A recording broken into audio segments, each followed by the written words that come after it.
70 വർഷം മുൻപ് ഭാഷാ സംസ്ഥാനങ്ങൾ രൂപീകരിക്കാൻ തീരുമാനിക്കുമ്പോൾ ഏതൊക്കെ പാർട്ടികൾ അനുകൂലിച്ചു, ഏതൊക്കെ പാർട്ടികൾ എതിർത്തു? ഇന്ന് ഹിന്ദിവാദം ഉയർത്തുന്ന RSS എന്താണ് പറഞ്ഞിരുന്നത്? ഐക്യ കേരളത്തെക്കുറിച്ച് കോൺഗ്രസിലെ എല്ലാവർക്കും ഒരേ നിലപാടായിരുന്നു. കമ്മ്യൂണിസ്റ്റ് പാർട്ടി അന്ന് എന്താണ് പറഞ്ഞത്?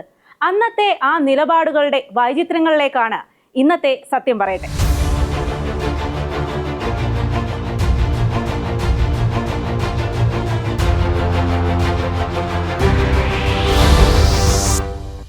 ഇപ്പോൾ CPIMന്റെ പാർട്ടി കോൺഗ്രസ് നടന്നത് മധുരയിലാണ്. ആ മധുരയിൽ 72 വർഷം മുൻപ് വിപുലമായ ഒരു സമ്മേളനം നടന്നു. 1953 മെയ് 5 മുതൽ 10 വരെയായിരുന്നു അത്. RSSന്റെ നയരൂപീകരണ സമ്മേളനം. ആ സമ്മേളനത്തിൽ RSSന്റെ രണ്ടാം സർസംഘചാലക് MS ഗോൾവാൾക്കർ ഒരു പ്രഖ്യാപനം നടത്തി. ഭാഷാ സംസ്ഥാനങ്ങൾ രൂപീകരിക്കുന്നതിന് RSS എതിരാണ് എന്നായിരുന്നു ആ പ്രഖ്യാപനം. തമിഴും കന്നഡയും മലയാളവും ഒക്കെ സംസാരിക്കുന്നവർ ഒരു സംസ്ഥാനത്ത് വരണം, പൊതുഭാഷയായി ഹിന്ദി ഉപയോഗിക്കണം എന്നുമായിരുന്നു ഗോൾവാൾക്കറുടെ നയപ്രഖ്യാപനം. ഭാഷാ സംസ്ഥാനങ്ങൾ രൂപീകരിക്കുന്നതിനെ ഏറ്റവും എതിർത്തത് RSS ആയിരുന്നു. തമിഴും കന്നഡയും മലയാളവും തെലുങ്കുമൊക്കെ അങ്ങനെ തന്നെ തുടരുന്ന സാഹചര്യം ഒഴിവാക്കണം എന്നായിരുന്നു ആവശ്യം. ഉത്തരേന്ത്യ പോലെ എല്ലാവരുടെയും ഭാഷ ഹിന്ദിയാക്കണം. അതുവഴി മാത്രമേ സംഘപരിവാർ സംഘടനകൾക്ക് വളർച്ചയുണ്ടാകൂ എന്നതായിരുന്നു RSS കാഴ്ചപ്പാട്. ഹിന്ദി ഭാഷയിലൂടെ സാംസ്കാരികമായി ദക്ഷിണേന്ത്യയിലേക്ക് കടന്നു കയറാനുള്ള സാഹചര്യം ഒരുക്കാനാണ് ഈ നിർദ്ദേശം RSS മുന്നോട്ട് വെച്ചത്. തമിഴ്നാട് ഇപ്പോഴും തുടരുന്ന കേന്ദ്രവിരുദ്ധ പോരിന്റെ തീപ്പൊരി ഈ വിഷയത്തിലാണ് വീണുകിടക്കുന്നത്. തമിഴിനുമേൽ ഹിന്ദിക്ക് സ്വാധീനം കൊണ്ടുവരാനാണ് കേന്ദ്രം ത്രിഭാഷാ പദ്ധതി മുന്നോട്ട് വെച്ചത്. കേരളവും കർണാടകവും ഒക്കെ അത് അംഗീകരിച്ചപ്പോഴും തമിഴ്നാട് ദ്വിഭാഷയിൽ ഉറച്ചു നിന്നു. അതോടെയാണ് തമിഴ്നാടിനുള്ള ഫണ്ട് പിടിച്ചുവെക്കാൻ നരേന്ദ്രമോദി സർക്കാർ തീരുമാനിച്ചത്. ആ സമരം തുടരുമ്പോഴും ഈ വിഷയത്തിൽ കേരളത്തിലെ നിലപാട് പലതട്ടിലായിരുന്നു. ഇവിടെയുള്ള നേതാക്കൾ ഭിന്നമായ അഭിപ്രായങ്ങളാണ് അന്നൊക്കെ പറഞ്ഞിരുന്നത്. കേരള പ്രദേശ് കോൺഗ്രസ് കമ്മിറ്റി ഇല്ലാതിരുന്ന കാലമായിരുന്നു. അന്നുണ്ടായിരുന്നത് തിരുക്കൊച്ചി പ്രദേശ് കോൺഗ്രസ് കമ്മിറ്റിയും മദ്രാശി പ്രദേശ് കോൺഗ്രസ് കമ്മിറ്റിയും ഒക്കെ ആയിരുന്നു. ഇതിനിടെയാണ് അക്കാലത്ത് ഐക്യ കേരളത്തെ പ്രതിനിധാനം ചെയ്തെന്ന പേരിൽ പുതിയ കോൺഗ്രസ് കമ്മിറ്റി വരുന്നത്. മലയാള പ്രദേശ് കോൺഗ്രസ് കമ്മിറ്റി എന്നായിരുന്നു പേര്. സംഘടനയുടെ നേതാവ് മദുരാശി സംസ്ഥാനത്തെ നിയമമന്ത്രി KP കുട്ടിക്കൃഷ്ണൻ ആയിരുന്നു. സംഘടന പാലക്കാട് സമ്മേളനം വിളിക്കുകയും പ്രത്യേക പ്രമേയം പാസാക്കുകയും ചെയ്തു. ഭാഷാ സംസ്ഥാനമല്ല, ദക്ഷിണ സംസ്ഥാനമാണ് വേണ്ടത് എന്നായിരുന്നു ആ പ്രമേയം. മലയാള പ്രദേശ് കോൺഗ്രസ് കമ്മിറ്റി നിർദ്ദേശിച്ച ദക്ഷിണ സംസ്ഥാനം വിപുലമായ സംവിധാനമായിരുന്നു.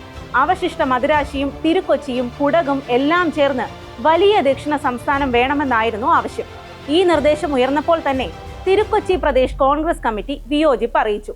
ഭാഷാ സംസ്ഥാനങ്ങളെ അട്ടിമറിക്കാനുള്ള നീക്കം അനുവദിക്കില്ല എന്ന് അധ്യക്ഷൻ KP മാധവൻ നായർ പ്രഖ്യാപിച്ചു. RSS ആശയം പങ്കുവെക്കുന്നവരാണ് മലയാള പ്രദേശ് കോൺഗ്രസ് കമ്മിറ്റിയിലുള്ളതെന്നും KP മാധവൻ നായർ തുറന്നടിച്ചു. അത് വലിയ വിവാദവുമായി. KP മാധവൻ നായരുടെ അതേ നിലപാട് തന്നെയായിരുന്നു CPI നേതാവ് AKജിയും അന്ന് പങ്കുവച്ചത്. ഭാഷാ സംസ്ഥാന രൂപീകരണത്തിൽ ഇത് മാത്രമായിരുന്നില്ല കേരളത്തിൽ ഉയർന്ന അഭിപ്രായ ഭിന്നത. വലിയ നേതാക്കളൊക്കെ ഇരുവശത്തുമായി ശക്തമായ നയരൂപീകരണ ശ്രമം നടന്നു. വിശാല കേരളം, ഐക്യ കേരളം എന്നിങ്ങനെ രണ്ടാശയങ്ങളാണ് അന്ന് കേരളത്തിലുണ്ടായത്. തിരുക്കൊച്ചിയും മലബാറും പുറമെ മദ്രാസി സംസ്ഥാനത്ത് നിന്ന് മദുരാശി ഒഴികെയുള്ള പ്രദേശം കൂടി ചേർക്കുന്ന സംസ്ഥാനമായിരുന്നു വിശാല കേരളം. തിരുക്കൊച്ചിയും മലബാറും മാത്രം ചേരുന്നതായിരുന്നു ഐക്യ കേരളം. മദുരാശി കൂടി ചേരുന്ന വിശാല കേരളത്തിനു വേണ്ടി വാദിച്ചിരുന്നവരും പ്രധാനപ്പെട്ട നേതാക്കൾ തന്നെയായിരുന്നു. KPCC secretary AP Udayabhanu, Thirukochi നിയമസഭാ speaker KP Neelakantapillai, Thirukochi revenue മന്ത്രി ചിദംബരനാഥൻ എന്നിവരായിരുന്നു വിശാല കേരളത്തിനു വേണ്ടി വാദിച്ച പ്രമുഖർ. ഇവർ പ്രത്യേകം യോഗം ചേരുകയും പ്രമേയം പാസാക്കുകയും ചെയ്തു. ഐക്യ കേരളത്തിനു വേണ്ടി വാദിച്ചവരായിരുന്നു കൂടുതൽ തലയെടുപ്പുള്ളവർ. Sahodaran Ayyappan, G Sankara Kurup, KP Kesava Menon, Kerala Kaumudi പത്രാധിപർ K Sukumaran എന്നിവരെല്ലാം മലബാറും തിരുക്കൊച്ചിയും ചേരുന്ന ഐക്യ കേരളത്തിനു വേണ്ടി വാദിച്ചു.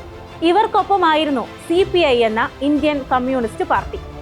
ഐക്യ കേരളം വേണോ വിശാല കേരളം വേണോ എന്ന വിവാദം കത്തി നിൽക്കുമ്പോഴാണ് ഡൽഹിയിൽ MP-മാരുടെ യോഗം വിളിച്ചത്. കോൺഗ്രസ്, CPI, PSP എന്നീ പാർട്ടികളിലെ MP-മാരുടെ യോഗം ഏതാണ്ട് അടിച്ചു പിരിഞ്ഞു എന്ന് തന്നെ പറയാം. ശക്തമായ വാഗ്വാദങ്ങളാണ് യോഗത്തിൽ ഉണ്ടായിരുന്നത്. അവസാനം ഒരു തീരുമാനവും എടുക്കാൻ കഴിയാതെ യോഗം അവസാനിപ്പിക്കുകയായിരുന്നു. ഐക്യ കേരളം എന്ന സങ്കല്പത്തിലേക്ക് എല്ലാവരും എത്തിയത് 4-5 വർഷത്തെ ശ്രമഫലമായാണ്. മലബാറിൽ ഈ ആശയം പ്രചരിപ്പിക്കുന്നതിനായി പ്രത്യേക കമ്മിറ്റി തന്നെ രൂപീകരിച്ചു. KP കേശവമേനോൻ വിളിച്ചു ചേർത്ത ഐക്യ കേരള യോഗം KA ദാമോദരമേനോൻ കൺവീനറായാണ് കമ്മിറ്റി രൂപീകരിച്ചത്. John Manjooran, professor Joseph Mundassery, NV Krishna Warrier, TK Narayanan, M Rasheed തുടങ്ങിയവരാണ് ആ കമ്മിറ്റിയിൽ ഉണ്ടായിരുന്നത്. ഹിന്ദി അടിച്ചേൽപ്പിക്കാൻ നടക്കുന്ന ശ്രമത്തെ ശക്തമായി പ്രതിരോധിക്കുകയാണ് തമിഴ്നാട്. ഭാഷാ സംസ്ഥാനങ്ങൾ എന്ന സങ്കല്പത്തെ തന്നെ ഇല്ലാതാക്കണമെന്ന മറുവാദങ്ങളും ഉയർന്നു വരികയാണ്. കേന്ദ്ര സർക്കാർ നിർബന്ധമാക്കുന്ന ത്രിഭാഷാ നയം ഒരു കാലത്ത് സംസ്ഥാനങ്ങൾ തന്നെ തള്ളിക്കളഞ്ഞതാണ്.